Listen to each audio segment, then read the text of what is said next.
what's up guys, welcome back to my channel and welcome back to this fresh new video from wherever you're watching this video. A very good morning or good afternoon. I think it's good afternoon क्योंकि 12 बजने को है अभी।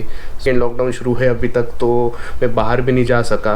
Just वो last time bike ride के लिए गया था जिसका वीडियो मैंने अपलोड किया है, तो बस उतना ही मैंने छोटा सा राइड किया, उसके बाद कुछ भी नहीं। अगर आपने वो वीडियो चेक नहीं किया तो आई कार्ड में उसका मैं लिंक दे देता हूँ या फिर डिस्क्रिप्शन में दे देता हूँ उसकी link, so that you can see that video.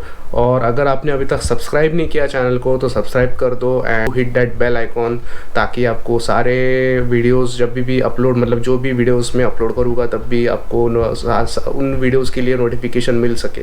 ये वीडियो कुछ इंफॉर्मेटिव, छोटा सा इंफॉर्मेटिव वीडियो होने वाला है। वो टॉपिक क्या है आई थिंक अपने टाइटल के ऊपर से पढ़ लिया ही होगा, तो छोटा सा कुछ इन्फॉर्मेशन मैं शेयर करना चाहता हूँ। एंड बात करते हैं मेन टॉपिक के ऊपर जिसके लिए मैं ये वीडियो शूट कर रहा हूँ। सो मैंने लास्ट में दो चार वीडियोस तो मैंने अपलोड कर ही दिए हैं मेरे साइकिलिंग के रिलेटेड, तो आई होप आपने वो चेकआउट किया ही होगा। अगर नहीं किया है तो उन वीडियोस का भी वीडियो लिंक्स में डिस्क्रिप्शन में ऐड कर देता हूँ, तो आप देख सकते हो। तो मैंने ये एक नोटिस किया मेरे पर्सनल एक्सपीरियंस से कि मैं जब भी साइकिलिंग के लिए मैं मतलब लॉन्ग डिस्टेंस जाता हूँ, मोर देन 50 किलोमीटर्स, मतलब 70, 80, 100 ऐसा मैक्स टू मैक्स, मतलब मेरा अभी तक का लॉन्गेस्ट राइड साइकिल पे है 116 किलोमीटर्स। तो तब तो कुछ प्रॉब्लम नहीं हुआ था, लेकिन अभी फ़िलहाल में लॉकडाउन जब ओपन हुआ अभी ये वाला इस साल का, तो मैंने प्रॉब्लम्स ऐसे फेस किए कि मैं जब भी लॉन्ग राइड्स के लिए जाता हूँ साइकिल पे, तो तब एक प्रॉब्लम मैंने ऐसा फेस किया कि टायर्स पंक्चर हो जाते हैं या फिर हवा कम हो जाती है या फिर कुछ और प्रॉब्लम हो जाती है। टायर्स का पंक्चर होना या फिर टायर्स की हवा कम होना, कुछ टायर्स का नट वगैरह कुछ लूज़ हो जाता है। अगर जो मतलब टायर्स फिटिंग का जो होते हैं, मेरे साइकिल को क्विक रिलीज़ नहीं है टायर्स के लिए, तो वो नट्स कभी कभार लूज़ हो जाते हैं, बहुत रेयरली केस में, मतलब रेयर केस में। और कभी कभी ब्रेक्स लूज़ हो जाते हैं, तो उनके लिए जो मतलब इक्विपमेंट्स होते हैं, मतलब जो स्पैनर्स या फिर मुझे पता नहीं उनको, मतलब जो टूल्स बोल सकते हैं, तो इन्हीं कुछ छोटे मोटे टूल्स के बारे में मैं आपको इन्फॉर्मेशन देना चाहता हूँ कि मतलब अगर मिनिमम आप मतलब कोई भी डिस्टेंस हो, लंबा जाने वाले हो, इन्हीं कुछ छोटे मोटे टूल्स के बारे में मैं आपको इन्फॉर्मेशन देना चाहता हूँ जो मैंने हाल ही में परचेस किए हैं। क्योंकि जब मैं last week I think Niphad ride के लिए, निफाड़ एक छोटा सा गाँव है नासिक के आउटस्कर्ट्स में, तो मतलब नासिक से 35-40 किलोमीटर्स है, तो निफाड़ राइड के लिए मैं साइकिल पे गया था। तो लकीली मैं अकेला नहीं गया था, तब मेरे साथ 3-4 साइकिलिस्ट और थे जो मुझसे सीनियर है, मतलब सीनियर एज इन मतलब साइकिलिंग फील्ड में भी और एज में भी। तो उन लोगों के साथ मैं प्लान किया था राइड, तो तब मैं गया था। एंड तब भी मेरे साइकिल को प्रॉब्लम ऐसा हुआ कि दोनों टायर्स की हवा बहुत कम हो गई थी बीच में ही अचानक से, मुझे पता नहीं क्यों। क्योंकि मतलब रीज़न ये हो सकता है कि वो वॉल में कुछ प्रॉब्लम है या फिर पंक्चर तो नहीं था, क्योंकि चेक किया प्रॉपरली टायर्स में कुछ घुसा है छोटा सा पिन वगैरह, तो वैसा तो कुछ नहीं था। तो मतलब लकीली वो लोग साथ में थे और उनके पास साइकिलिंग का पंप जो होता है, हैंड पंप छोटा सा, ताकि मतलब आप साइकिल पे भी उसको माउंट कर सकते हो, बैक में डाल सकते हो, तो वो था उनके पास। तो उन्हीं की हेल्प के कारण मैंने दोनों टायर्स में हवा भरी और मैं आते वक्त प्रॉपरली आ सका। क्योंकि जाते टाइम वो हवा बहुत कम हो गई थी, मुझे इतना ध्यान भी नहीं आया कि इतना मुझे मतलब दम क्यों लग रहा है साइकिल चलाते वक्त, या फिर जो डिस्टेंस में जो टाइम में मैं कवर कर लेता हूँ वो उस दिन नहीं हो पा रहा था। तो तभी फिर उन्होंने बताया कि तेरी साइकिल की हवा बहुत कम हो गई है, तो हवा चेक कर ले। चेक किया, उनके पास वो मीटर भी था चेक करने का, PSI जो होता है मतलब एयर प्रेशर कितना है, तो वो भी बहुत मतलब लो बताया था। तो उसी के कारण मुझे उस दिन बहुत तकलीफ़ हुई साइकिलिंग करने के लिए। एंड फिर उन्होंने हैंड पंप दिया, उस हवा भर के मैं रिटर्न आया। उन्होंने मुझे बताया कि मैं भी एक हैंड पंप परचेस कर लूँ और वो साइकिलिंग करते वक्त मेरे साथ ही रखूँ बैग में, या फिर साइकिल माउंट उसके अवेलेबल है तो वो साइकिल पे भी मैं माउंट कर सकता हूँ। एक हैंड पंप तो हो गया। दूसरी चीज़ ये कि एक पंक्चर किट मेरे पास नहीं है, तो पंक्चर किट उन्होंने मुझे एक्स्ट्रा कैरी करने के लिए कहा कि अगर ऐसा होना नहीं चाहिए, लेकिन अगर बाय चांस साइकिल पंक्चर हो जाती है लॉन्ग राइड के वक्त तो आपको साइकिल शॉप ढूंढने की कोई ज़रूरत नहीं। हाईवे पे साइकिल शॉप मिलेगा या नहीं, वी नेवर नो, क्योंकि मोस्टली हाईवेज़ पे तो 4 व्हीलर्स मतलब टायर्स, मोटरसाइकिल्स के टायर्स, कार के टायर्स, इनके ही पंक्चर शॉप अवेलेबल होते हैं। एंड वो लोग साइकिलिंग के मतलब साइकिल के टायर्स के पंक्चर्स एक्सेप्ट नहीं करते।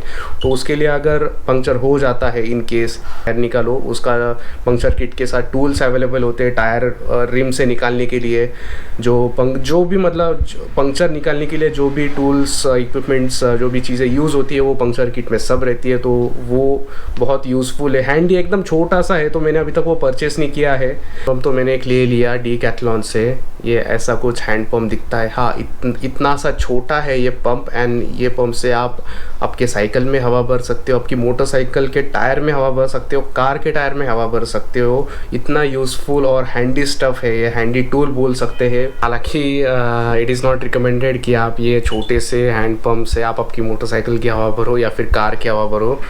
Use properly tyre inflator for motorcycles and cars. लेकिन साइकिल के लिए तो यार ये बहुत ही इनफ है। ये थोड़ा सा एक्सटेंड होता है ताकि आप उसको आगे पीछे खींच के हवा पंप कर सको। एंड ये बाहर निकलता है, मतलब ऐसा नहीं कि आप डायरेक्टली ऐसा भी यूज़ कर सकते हो अगर हवा भरनी है तो, लेकिन वो फ्लेक्सिबिलिटी नहीं मिलेगी आपको पंप करने के लिए। इसलिए ये एक्सटेंड होके फ्लेक्सिबिलिटी इसका अच्छा है। एंड इसमें 2 पॉइंट्स है कि अगर आपका साइकिल का वॉल्व के हिसाब से अलग अलग टाइप के वॉल्व, मतलब 2 टाइप के वॉल्व होते हैं साइकिल पे। तो अगर छोटा वॉल्व है तो ये वाला सर्कल यूज़ कर सकते हो। एंड अगर बड़ा वाला वॉल्व है जो मोटरसाइकिल्स का वॉल्व जैसा होता है तो ये वाला सर्कल यूज़ कर सकते हो। इसमें बस ये वॉल्व के अंदर फिट कर दो and then you just roll this, मतलब ये टाइटन अप कर लो ताकि वो प्रॉपरली फिट हो जाए ना, आप हवा पंप कर सको। तो इतना सा छोटा सा हैंड पंप बहुत हैंडी टूल है साइकिलिस्ट लोगों के लिए, कि मतलब अगर हवा कम हो जाए या फिर पंक्चर हो जाए तो at least near by cycle store या फिर पंक्चर स्टोर तक आप हवा पंप कर सके, आप साइकिल पंप कर सकते हो और साइकिल चला के ले जा सकते हो गया साइकिल का हैंड पंप के बारे में। दूसरी चीज़ तो पंक्चर रिपेयर किट, मतलब टायर पंक्चर रिपेयर किट, तो वो तो मैंने अभी तक परचेस नहीं किया है। मुझे वो लेना है एक्चुअली। वो ऑनलाइन बहुत महंगा है, 400-500 का पंक्चर किट है। लेकिन अब अगर लोकल साइकिल शॉप पे जाओ या फिर डीकैथलॉन में जाओ तो वो सस्ता मिलता है। डीकैथलॉन में थोड़ा सा महंगा मिलेगा, क्योंकि अगर डीकैथलॉन से आप लेते हो तो आपको ऑब्वियसली थोड़ा सा क्वालिटी आपको बेटर मिलेगा। लेकिन वो डीकैथलॉन में अवेलेबल नहीं था इसलिए मैं ले नहीं पाया। तो लोकल साइकिल शॉप पे ही मुझे जाना पड़ेगा। वो कुछ 200-250 रुपये में पंक्चर किट मिल जाता है, इतना सस्ता है। तो वो एक टूल आपके साथ रहना चाहिए अगर लॉन्ग डिस्टेंस जाने वाले हो आप साइकिल पे तो। और उसके बाद भी अगर आपको कुछ चाहिए होगा तो आपका जो साइकिल का टायर का वॉल्व होता है उसमें 2 टाइप से। एक तो वॉल्व जो छोटा वॉल्व रहता है, कि मतलब पुराने वाले साइकिल्स में या फिर ज़्यादा जिनके टायर्स बहुत पतले हैं वो टायर्स में यूज़ होता है। वो ट्यूब के ऊपर डिपेंड है कि आप कौन सा ट्यूब यूज़ कर रहे हो।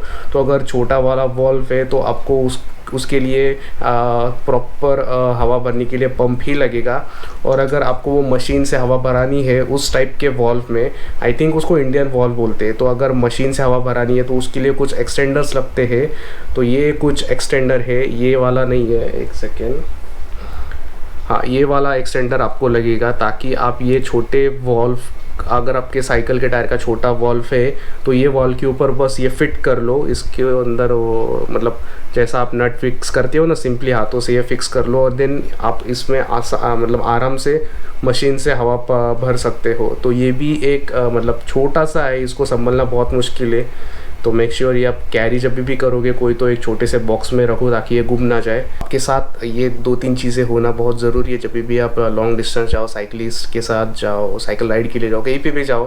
तो एक प्रॉपरली आपका जो भी प्लानिंग है, लेकिन प्लानिंग में आपके अगर ये चीज़ें नहीं है तो फिर आप प्रॉब्लम में आ सकते हो। मैं खुद इस प्रॉब्लम से जा चुका हूँ, इसलिए मैं ये छोटी सी इन्फॉर्मेशन आपके साथ शेयर करना चाहता हूँ। बहुत छोटे ऐसे चीज़ें हैं जो मैं शेयर करना चाहता था आपके साथ, ताकि अगर आप भी कुछ ऐसा कुछ प्लानिंग कर रहे हो तो जाने से पहले ये कुछ चीज़ें आपके साथ होना बहुत ज़रूरी है। तो आपके पास है अगर तो वेल एंड गुड, अगर आपके पास नहीं है तो आप परचेस कर सकते हो हो and then you can go for your any kind of long ride. चीज़ जो मैं ऐड करना चाहता हूँ इसमें मतलब साइकिलिंग के रिलेटेड जो है आपका साइकिलिंग का आउटफिट।